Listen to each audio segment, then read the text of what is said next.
হাইকোর্টের আদেশে টিউলিপের ফ্ল্যাট জালিয়াতির মামলার কার্যক্রম স্থগিত। তদন্ত চলা অবস্থায় স্থগিতাদেশ অস্বাভাবিক বলছেন আইনজীবী। আপিলের সিদ্ধান্ত দুদকের। শাপলা প্রতীক পেতে আবারও আবেদন এনসিপির। না পেলে রাজনৈতিকভাবে মোকাবেলার হুঁশিয়ারি।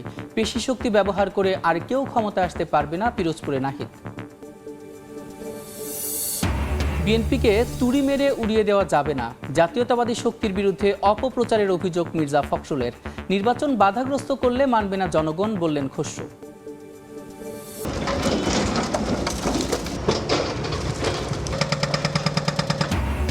চট্টগ্রামে সাবেক মেয়র এমপির অবৈধ স্থাপনা গুঁড়িয়ে দিল পানি উন্নয়ন বোর্ড।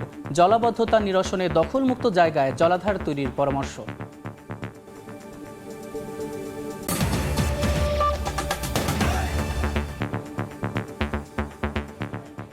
জনপদের সময়ের সঙ্গে আছি আমি সাদিক হাসান ইমন। ব্রিটিশ এমপি টিউলিপ সিদ্দিকের ফ্ল্যাট জালিয়াতির মামলার কার্যক্রম স্থগিত হওয়া নিয়ে তোলপাড় দুদকে। তদন্ত চলা অবস্থায় স্থগিতাদেশ অস্বাভাবিক বলছেন আইনজীবী। হাইকোর্টের আদেশের বিরুদ্ধে আপিলের সিদ্ধান্ত নিয়েছেন তারা। সম্প্রতি হাইকোর্টের একটি বেঞ্চ খসরুজ্জামান নামের এক আসামির আবেদনে রুল জারির পাশাপাশি 3 মাসের জন্য স্থগিতাদেশ দেন। তাসলিম তৌহিদের রিপোর্ট।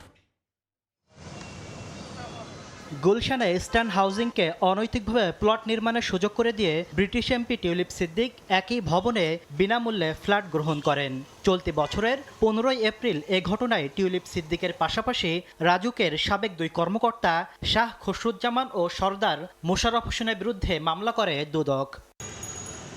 মামলার তদন্ত যখন একেবারে শেষ পর্যায়ে তখনই আইনজীবীর এক চিঠিতে হতবাক দুদক। হাইকোর্টের দুদক আইনজীবীর চিঠিতে বলা হয়, সাবেক রাজুক কর্মকর্তা শাহ খসরুজ্জামানের রিটের পরিপ্রেক্ষিতে গত 8 জুলাই বিচারপতি মোহাম্মদ আলীর সমন্বয়ে গঠিত হাইকোর্টের দ্বৈত বেঞ্চ মামলাটি 3 মাসের জন্য স্থগিত করে রুল জারি করেছেন। সাবেক জেলা জজ ও হাইকোর্টের এই আইনজীবী বলছেন, তদন্ত চলা অবস্থায় এ ধরনের আদেশ অস্বাভাবিক। মামলা যদি চার্জশিট হয়ে না থাকে, শুধুমাত্র ইনকোয়ারি চলতে থাকে, এমত অবস্থায় লর্ডশিপস কেন এটা পুরো টেস্টে করেছেন, এটা পুরো রেকর্ড না দেখে বলা যাবে না। নর্মালি তো একটু ব্যাপার হয়, যেহেতু ইনভেস্টিগেশন চলতেছে, ইনভেস্টিগেশন স্টে করা যায় না। চার্জশিটের আগে প্রসিডিং স্টে করা মানে বিচারটা চলবে না, আগাবে না, ইনকোয়ারিই হবে না। বিষয়টি জানতে চাওয়া হয় দুদকের সংশ্লিষ্ট আইনজীবীর কাছে। তার জবাব, ক্ষুব্ধ তারা। আদেশ বাতিল চেয়ে যাওয়া হবে আপিল বিভাগে। ওটা আপিল ডিভিশনে গেছে। হ্যাঁ, এটা কোনো গ্রাউন্ড হয় না, স্টে করা যায় না আমার মতে। কোর্ট তো ইনভেস্টিগেশন বন্ধ করে দিচ্ছে স্টে করে। কোর্ট সেটা তো পারে না, কোর্ট পারে না, কিন্তু কোর্ট আমাদের দিয়ে দিচ্ছে। সেজন্য আমার এটা গ্রাউন্ড ছিল যে আপনি এখন পারেন না, যদি তার কোনো গ্রাউন্ড থাকে আগে কগনিজেন্স হোক।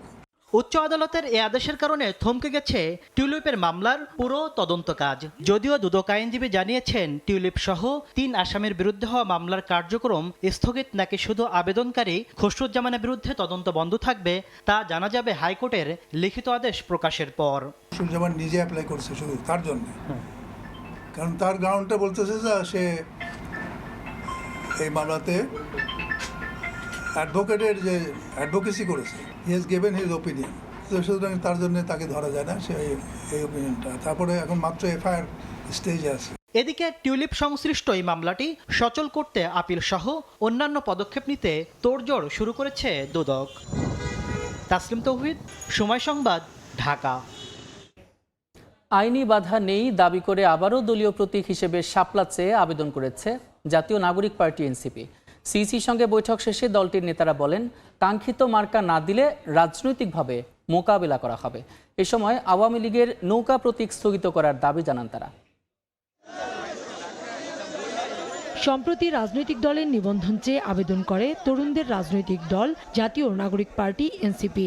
দলীয় প্রতীক হিসেবে শাপলা, কলম কিংবা মোবাইল ফোন বরাদ্দ চায় দলটি। কিন্তু 10 জুলাই ভোটের মার্কা হিসেবে শাপলা তালিকাভুক্ত না করার সিদ্ধান্ত নেয় ইসি। এ নিয়ে অসন্তোষ জানায় এনসিপি। এর মধ্যেই রোববার নির্বাচন ভবনে সিইসি এএমএম নাসির উদ্দিনের সঙ্গে বৈঠক করে এনসিপির প্রতিনিধি দল। দলের নিবন্ধন দলীয় প্রতীক প্রবাসীদের ভোটার করার উদ্যোগ নিয়ে আলোচনা করে দুপক্ষ। সোয়া 2 ঘন্টার বৈঠক শেষে ব্রিফিংয়ে এনসিপির আইনজীবী জানান, শাপলাকে দলীয় প্রতীক করতে আইনি বাধা নেই, তাই দলের পক্ষে নতুন করে আবেদন জমা দেওয়া হয়েছে। এ সময় আওয়ামী লীগের নিবন্ধন স্থগিত থাকার যুক্তি তুলে ধরে দলটির প্রতীকও স্থগিত করার দাবি জানান তিনি। নৌকাকে কিন্তু এখনো তালিকা থেকে বাদ দেওয়া হয়নি, তো আমরা এই বিষয়টি কমিশনের নজরে এনেছি যে আইনগতভাবে আপনারা নৌকাকে এই যে তালিকা, এই তালিকার ভিতরে রাখতে পারেন না যতক্ষণ না এটি সরকার তাদের এই আওয়ামী লীগের উপরে যে সাময়িক নিষেধাজ্ঞা আছে সেটি তুলে নেয়। শাপলাকে প্রতীক দেয়া না হলে রাজনৈতিকভাবে মোকাবিলা করার হুঁশিয়ারি দিয়ে এনসিপির মুখ্য সমন্বয়ক নাসিরউদ্দিন পাটোয়ারি বলেন, নির্বাচনের আগেই ইসিকে পুনর্গঠন করতে হবে। আমাদের শাপলার কোনো বিকল্প অপশন নাই, কারণ লিগ্যাল ওয়েতে আমরা দেখেছি আইনগতভাবে শাপলা পেতে আমাদের কোনো বাধা নেই। যদি বাধা দেওয়া হয় সেটা আমরা রাজনৈতিকভাবে লড়াই করব। শাপলা প্রতীক চেয়ে সবার আগে আবেদন করে নাগরিক ঐক্য। তালিকাভুক্ত না থাকায় কেটলি পায় দলটি। 17 এপ্রিল ফের শাপলা প্রতীক চায় মাহমুদুর রহমান মান্নার দল। এর 2 মাস পর একই মার্কা চেয়ে আবেদন করে এনসিপি। কাউসারা চৌধুরী কুমু, সময় সংবাদ, ঢাকা। পেশি শক্তি ব্যবহার করে আর কেউ ক্ষমতায় আসতে পারবে না বলে হুঁশিয়ারি দিয়েছেন এনসিপির আহ্বায়ক নাহিদ ইসলাম। দেশ গড়তে এনসিপির জুলাই পদযাত্রার 13তম দিনে পিরোজপুরে একথা বলেন তিনি। কেউ কেউ শুধু ক্ষমতা চায়, কিন্তু বিচার সংস্কার চায় না বলেও মন্তব্য করেন নাহিদ ইসলাম।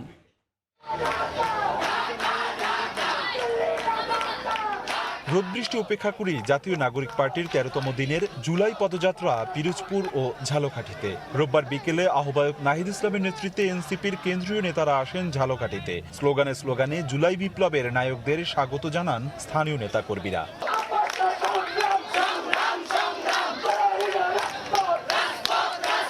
শহরের ফড়িয়াপট্টিতে পথসভায় বক্তব্যে এনসিপি আহ্বায়ক বলেন, জনগণের বিরুদ্ধে যারা দাঁড়াবে তাদের সঙ্গে ঐক্য করবে না এনসিপি। দেশে ভয়ের সংস্কৃতি করে প্রশাসন দলীয়করণের চেষ্টা চলছে বলেও মন্তব্য করেন নেতারা। এমন একটা রাজনৈতিক দল আমরা তৈরি করতে চাই যেই দলটা হবে গণমানুষের দল, যেই দলটা মানুষের সমস্যা নিয়ে কাজ করবে, মানুষের পাশে দাঁড়াবে, মানুষের মর্যাদা নিশ্চিত করবে। আমরা কোনো চাঁদাবাজদের, সন্ত্রাসীদের, দুর্নীতি মাফিয়া ব্যবসায়ীদের কোনো দল হইতে চাই না। বাংলাদেশে মৌলিক সংস্কার এবং বিচার ছাড়া কোনো সুষ্ঠু নির্বাচন আয়োজিত হতে পারবে না। এর আগে সকালে পিরোজপুরে পথসভায় নাহিদ ইসলাম বলেন, পেশি শক্তি ব্যবহার করে আর কেউ ক্ষমতায় আসতে পারবে না। কেউ কেউ শুধু ক্ষমতা চাইছে, শুধু দ্রুত নির্বাচন চাইছে, সংস্কার তাদের কাছে গুরুত্বপূর্ণ মনে হয় নাই। কিন্তু আমরা বলছি সংস্কার লাগবে এবং এই আওয়ামী লীগের বিচার লাগবে এবং একটা নতুন সংবিধান লাগবে। এই চাঁদাবাজদের অত্যাচারে তারা ব্যবসা করতে পারতেছে না ঠিক মতো। আপনারা ঢাকায় বিভৎস ঘটনাটা দেখেছেন, কিভাবে পাথর মেরে আমাদের এক ব্যবসায়ীকে দখলদারিত্বের অন্তর্গতনের কারণে মেরে ফেলা হয়েছে। এদিকে ঝালকাঠিতে প্রথমে ফায়ার সার্ভিসের মোড়, পরে শহীদ মিনার প্রাঙ্গণে এনসিপির পথসভা হওয়ার কথা থাকলেও বাধা দেন বৈষম্য বিরোধী কর্মীদের একাংশ। অপূর্ব অপু, সময় সংবাদ। বিএনপিকে তুড়ি মেরে উড়িয়ে দেওয়া যাবে না বলে মন্তব্য করেছেন বিএনপির মহাসচিব মির্জা ফখরুল ইসলাম আলমগীর। জাতীয়তাবাদী শক্তির বিরুদ্ধে অপপ্রচার চলছে বলেও জানান তিনি। এদিকে দলের স্থায়ী কমিটির সদস্য আমির খসরু মাহমুদ চৌধুরী বলেছেন, যারা নির্বাচন বাধাগ্রস্ত করতে চায় জনগণ তাদেরকে প্রত্যাখ্যান করবে। রোববার দেশজুড়ে চলা নানা কর্মসূচিতে অংশ নেন বিএনপির শীর্ষ নেতারা। দল এবং ভারপ্রাপ্ত চেয়ারম্যান তারেক রহমানের বিরুদ্ধে অপপ্রচার সহ নির্বাচন পেছানোর জন্য পরিকল্পিত ষড়যন্ত্র চলছে বলে দাবি করেন নেতারা।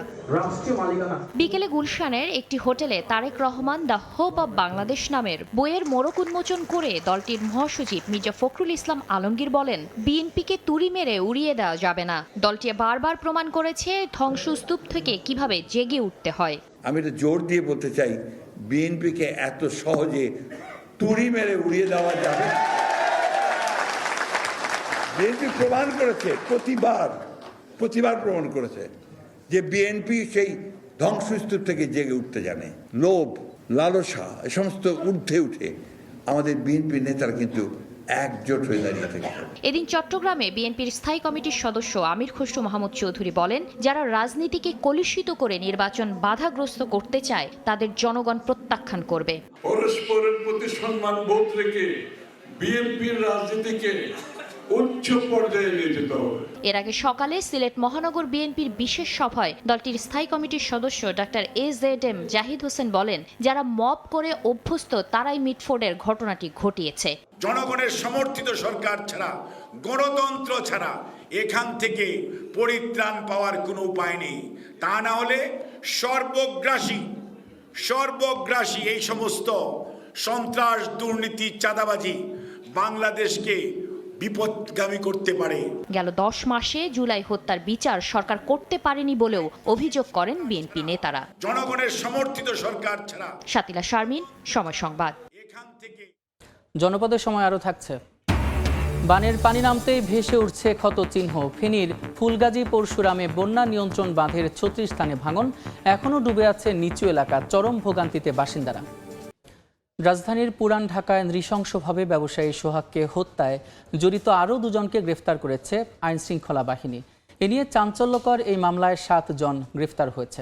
স্বরাষ্ট্র উপদেষ্টা জানিয়েছেন, সোহাগ হত্যা মামলা দ্রুত বিচার ট্রাইব্যুনালে নেয়ার পদক্ষেপ নেওয়া হচ্ছে। রাজনৈতিক বিবেচনায় কেউ ছাড় পাবে না জানিয়ে তিনি বলেন, অপরাধী ধরতে চিরুনি অভিযান পরিচালনা করা হবে। এদিকে বিচার বিভাগীয় তদন্ত চেয়ে হাইকোর্টে রিট করেছেন এক আইনজীবী। হত্যাকাণ্ডের প্রতিবাদে ফুঁসছে শিক্ষার্থীরা। নিরাপত্তা নিশ্চিতে কার্যকর পদক্ষেপ না নেওয়া পর্যন্ত শাটডাউন কর্মসূচি পালন করছেন মিডফোর্ডের শিক্ষার্থীরা। রোববার দুপুরে মেডিকেল কলেজ থেকে বিক্ষোভ মিছিল বের করেন তারা। এ সময় বহিরাগতদের প্রবেশ ঠেকানো, ফুটপাতের দোকান উচ্ছেদ ও আনসার বাহিনীকে আরও সক্রিয় হওয়ার দাবি তোলেন শিক্ষার্থীরা।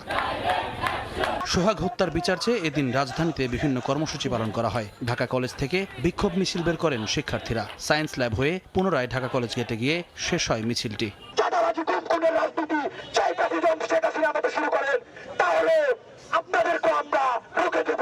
মিডফোর্ডে নৃশংস হত্যাকাণ্ডের সময় ঘটনাস্থলে আনসার বাহিনীর কেউ ছিল না, তাই দায়িত্বে অবহেলার অভিযোগ সঠিক নয় বলে দাবি করেছেন আনসার বাহিনীর মহাপরিচালক। যখনই খবর পাইছে তখনই আমাদের পিসি কিন্তু তাড়াতাড়ি দৌড়ায় আসছে গেটে, এসে দেখে যে গেটের বাইরে তখন ওই বুকের উপরে উন্মত্ততা হচ্ছে। নৃশংস এই হত্যাকাণ্ডে রোববার নেত্রকোনা থেকে এজাহারভুক্ত আসামি রাজীব ও সজীবকে গ্রেফতার করে পুলিশ। এ পর্যন্ত ধরা পড়েছে 7 জন। রাজধানী ঢাকা এবং নেত্রকোনা জেলায় অভিযান পরিচালনা করে ডিবি আরও 2 জনকে আটক করেছে। এই নিয়ে এই ঘটনায় এই পর্যন্ত 7 জনকে গ্রেফতার করা হলো। সচিবালয়ে স্বরাষ্ট্র উপদেষ্টা জানান, সোহাগ হত্যা মামলা দ্রুত বিচার ট্রাইব্যুনালে স্থানান্তরে পদক্ষেপ নেওয়া হচ্ছে। এই হত্যাকাণ্ডের বিচার দ্রুত বিচার ট্রাইব্যুনালে নেয়ার পদক্ষেপ নেওয়া হয়েছে। অপরাধী যে দলেরই হোক না কেন, কোনো রাজনৈতিক অথবা অন্য কোনো পরিচয়ে কাউকে ছাড় দেওয়া হচ্ছে না। সোহাগ হত্যার তদন্তে বিচারিক কমিশন গঠনের নির্দেশনা চেয়ে হাইকোর্টে রিট করেছেন এক আইনজীবী। জুম্মান সাদিক জ্যাভলিন, সময় সংবাদ, ঢাকা। চট্টগ্রামের সাবেক মেয়র ও সংসদ সদস্যদের দখলে থাকা অবৈধ স্থাপনা গুড়িয়ে দিয়েছে পানি উন্নয়ন বোর্ড। নগরীর জলাবদ্ধতা নিরসনে দখলমুক্ত স্থানে জলাধার নির্মাণ করার পরামর্শ পরিকল্পনাবিদদের। বিস্তারিত জানাচ্ছেন পার্থপ্রতিম বিশ্বাস।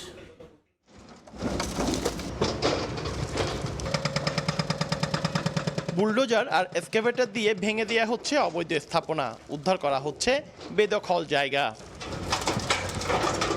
চট্টগ্রামের উত্তর হালিশহর থেকে উত্তর কাট্টলী পর্যন্ত পানি উন্নয়ন বোর্ডের মালিকানাধীন লিংক রোডের 2 পাশে গড়ে ওঠা 40 একরের বেশি জায়গা এতদিন দখল করেছিলেন সাবেক মেয়র মঞ্জুর আলম, সাবেক সংসদ সদস্য দিদারুল আলম সহ আওয়ামী লীগ সরকারের দাপুটে নেতা এবং বিভিন্ন শিল্প গ্রুপ। এর আগে বেশ কয়েকবার উদ্যোগ নিলেও নানা বাধাই উচ্ছেদ করতে পারেনি পানি উন্নয়ন বোর্ড। তবে রাজনৈতিক পট পরিবর্তনের পর অবৈধ রেস্তোরাঁ, গ্যারেজ, মিনি স্টেডিয়াম সহ বিভিন্ন প্রতিষ্ঠান ভেঙে ফেলা হয়। 40 একর জায়গার টার্গেট নিয়েছি আমরা 3 দিনের মধ্যে। আর এটার মধ্যে আমরা দেখলাম যে মিনি স্টেডিয়ামটা রয়েছে। 3 দিন কর্মসূচির প্রথম দিনে রোববার সকালে জেলা প্রশাসন, পুলিশ ও সেনাবাহিনী সদস্যদের নিয়ে এই উচ্ছেদ অভিযান পরিচালনা করা হয়। আমাদের যে জায়গাগুলো বিরোধপূর্ণ এবং বিরোধপূর্ণ ছাড়া সেই জায়গাগুলো আমরা ডিমার্কেট করে দিয়েছি আগেই, এবং খুব শান্তিপূর্ণভাবে আমরা এখানে আমাদের উচ্ছেদ কার্যক্রম পরিচালনা করছি। দখলমুক্ত করা বিস্তীর্ণ জায়গায় জলাধার করা গেলে নগরীর জলাবদ্ধতা শতভাগ নিরসন করা সম্ভব বলে মনে করেন নগর পরিকল্পনাবিদ। জলাধার যদি নির্মাণ করা হয় তাহলে এই পানিগুলো এখানে আসলে তাহলে জলাবদ্ধতা চট্টগ্রাম শহরের জলাবদ্ধতা প্রায় 100% কমে যাবে। দখলমুক্ত জায়গা কাঁটাতার দিয়ে ঘিরে ফেলে পানি উন্নয়ন বোর্ড, যাতে নতুন করে কেউ দখল করতে না পারে। পার্থপ্রতিম বিশ্বাস, সময় সংবাদ, চট্টগ্রাম। প্রাথমিক বিদ্যালয়ে শিশুদের ঝরে পড়া রোধে সরকার বিভিন্ন উদ্যোগ নিয়েছে জানিয়েছেন প্রাথমিক ও গণশিক্ষা উপদেষ্টা অধ্যাপক ডক্টর বিধান রঞ্জন রায় পোদ্দার। দুপুরে হবিগঞ্জে মতবিনিময় সভায় একথা বলেন তিনি। ভাটি অঞ্চলে যখন কাজ থাকে না, অনেক অভিভাবকই বাইরে চলে যায় কাজ করতে, ওই বাচ্চাদের সঙ্গে অসংখ্য ফ্যামিলি নিয়ে যায়। আমরা ওই ফ্যামিলিগুলোকে সাপোর্ট দেওয়ার জন্য যেমন আমরা উপবৃত্তি দিচ্ছি, এটা একটা সাপোর্ট। দুপুরবেলা খাওয়ার ব্যবস্থা চালু করতেছি, যদিও আমরা মাত্র 150টা উপজেলায় চালু করছি এবং হবিগঞ্জের একটা উপজেলাতে ইনক্লুড হয়েছে। পর্যায়ক্রমে আমরা প্রত্যেকটা উপজেলাকে ইনক্লুড করব, ফলে এটা একটা অভিভাবকদের সাহায্য হবে। আর আমরা বই দিচ্ছি, ফলে এই কতগুলো বিষয় যেটা আমাদের আয়ত্তে আছে আমরা করার চেষ্টা করতেছি। ফেনীতে বানের পানি নামতে শুরু করলেও এখনও কমেনি দুর্ভোগ। পানি নামতে থাকায় ফুটে উঠছে ক্ষয়ক্ষতির পরিমাণ। জেলার সদর উপজেলা ছাগলনাইয়া এবং দাগনভূঞার কিছু অংশে লোকালয়ে এখনও পানি রয়েছে। পানি উন্নয়ন বোর্ড জানিয়েছে পরশুরাম এবং ফুলগাজীতে বন্যা নিয়ন্ত্রণ বাঁধের ৩৬ স্থান ভেঙে গেছে। জুলহাস তালুকদারের ক্যামেরায় আতিয়ার সজলের রিপোর্ট। ফেনী পরশুরামের চেথুলিয়া ইউনিয়নের ধনিকুণ্ডা নামক এই যে ধোপাবাড়িটি, এখানে নির্মল দাস সহ আরও তার 4 ভাইয়ের ঘর এভাবে বিলীন হয়েছে। শুধু এরকম বাঁধের গোড়ায় যারা ছিল, যেখানে ভেঙেছে, তাদের অনেকের বাড়িঘরের এমন হারিয়ে খোলা আকাশের নিচে অবস্থান করছেন। টানা বর্ষণ ও ভারতের উজান থেকে নেমে আসা ঢলে গত ৭ জুলাই ভেঙে যায় ফেনীর মুহুরী নদীর বন্যা নিয়ন্ত্রণ বাঁধের ৩৬টি পয়েন্ট। এতে লোকালয়ে পানি ঢুকে প্লাবিত হয় পরশুরাম, ফুলগাজী, ছাগলনাইয়া ও সদর উপজেলার অন্তত ১১২টি গ্রাম।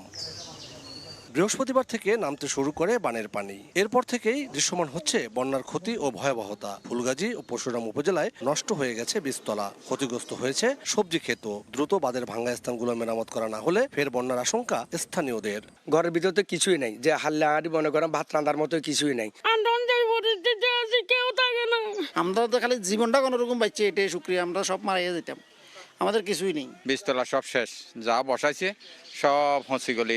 নদী যদি আবার যে খোলা আছে, যে পরিস্থিতি আমরা যদি পানি আসে আবার আমরা বাঁচতে হইব। বন্যা নিয়ন্ত্রণ বাঁধ পুনর্নির্মাণে দ্রুত কাজ শুরুর আশ্বাস পানি উন্নয়ন বোর্ডের। আমরা ক্ষয়ক্ষতির প্রকৃত চিত্র তুলে ধরার চেষ্টা করছি। একই সঙ্গে এই ভাঙনগুলি বন্ধ করার জন্য সব রকমের প্রচেষ্টা গ্রহণ করছি। জেলা প্রশাসনের দেওয়া তথ্য মতে বন্যায় ক্ষতিগ্রস্ত গ্রামগুলোর মধ্যে পরশুরাম ও ফুলগাজী উপজেলায় ৬৭টি, ছাগলনাইয়া ১৫টি, ফেনীর সদরে ১টি ও দাগনভূঞায় ২টি রয়েছে। আতিয়ার সজল, সময় সংবাদ, ফেনী। চাঁদপুরে অটো চালক হাবিবুল্লাহ হত্যা মামলায় একজনকে গ্রেফতার করা হয়েছে। ভোরে নারায়ণগঞ্জের সিদ্ধিরগঞ্জ থেকে অভিযুক্ত কামাল মিরাকে গ্রেফতার করা হয়। চাঁদপুরে আদালতে স্বীকারোক্তিমূলক জীবনবন্দি দিলে তাকে কারাগারে পাঠানোর নির্দেশ দেন বিচারক নাজমুল হাসান। পুলিশ জানায় বন্ধু কামাল মিরাকে ১০ জুলাই পাত্রী দেখাতে সাদুল্লাপুরে নিয়ে যান হাবিবুল্লাহ, তবে পাত্রী না দেখানোয় ক্ষিপ্ত হন কামাল মিরা। বাগবিতণ্ডায় জড়ান দুজন। এক পর্যায়ে হাবিবুল্লাহকে গুরুতরভাবে আহত করেন কামাল, এতে তার মৃত্যু হয়। পরে পুকুরে লাশ ফেলে পালিয়ে যান কামাল। পরদিন ভেসে ওঠে মরদেহ।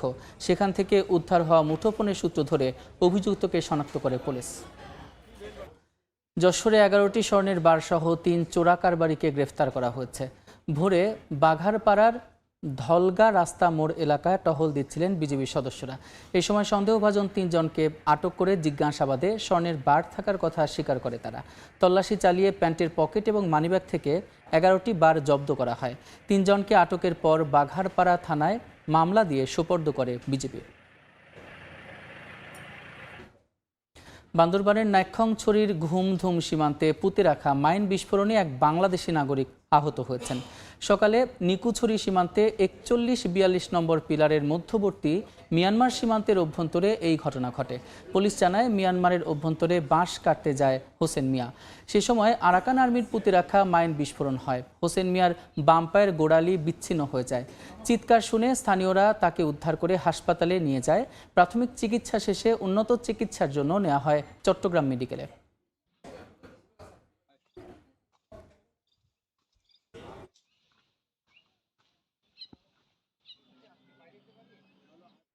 নারায়ণগঞ্জের সোনারগাঁওয়ে ৩টি কারখানা সহ ৫০০ অবৈধ আবাসিক গ্যাস সংযোগ বিচ্ছিন্ন করা হয়েছে।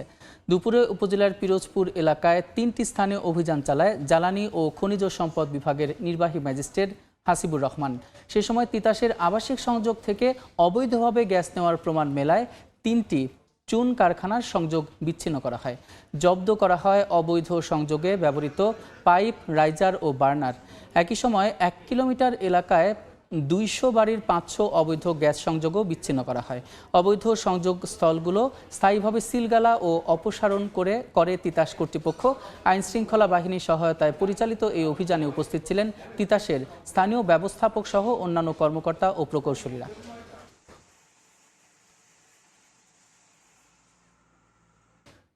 জনপদের সময়ের শীর্ষ সংবাদগুলো জানিয়ে দিচ্ছে আরেকবার। হাইকোর্টের আদেশে টিউলিপের ফ্ল্যাট জালিয়াতির মামলার কার্যক্রম স্থগিত। তদন্ত চলা অবস্থায় স্থগিতাদেশ অস্বাভাবিক বলছেন আইনজীবী। আপিলের সিদ্ধান্ত দুদকের। শাপলা প্রতীক পেতে আবারও আবেদন এনসিপির, না পেলে রাজনৈতিকভাবে মোকাবেলার হুঁশিয়ারি। পেশি শক্তি ব্যবহার করে আর কেউ ক্ষমতায় আসতে পারবে না, পিরোজপুরে নাহিদ। এবং বিএনপিকে তুড়ি মেরে উড়িয়ে দেওয়া যাবে না, জাতীয়তাবাদী শক্তির বিরুদ্ধে অপপ্রচারের অভিযোগ মির্জা ফখরুলের। নির্বাচন বাধাগ্রস্ত করলে মানবে না জনগণ, বললেন খসরু।